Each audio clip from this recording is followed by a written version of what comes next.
Sejumlah spanduk dibentangkan oleh puluhan masyarakat Desa Pengelatan, Kecamatan Buleleng, Kabupaten Buleleng, Jumat 10 September pagi.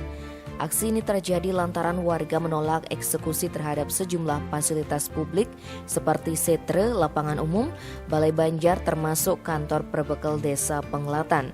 Sedikitnya 8 spanduk penolakan berukuran bervariasi terpasang di kantor pelayanan publik masyarakat Desa Pengelatan. Aksi penolakan dipicu atas terbitnya putusan Mahkamah Agung nomor 378 PK/PDT/2019 tertanggal 4 Oktober 2019 yang mengabulkan gugatan Supame CS atas lahan sengketa seluas 300 meter persegi atau 3 are yang menjadi fasilitas publik di desa tersebut. Wayan Soma Adnyana selaku tokoh masyarakat menyebut aksi penolakan tersebut dilakukan secara spontanitas. Pihaknya menyebut masyarakat Desa Pengelatan sangat menghormati putusan MA namun masyarakat menuntut keadilan.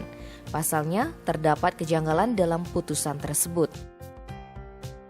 Tim Bali Express melaporkan.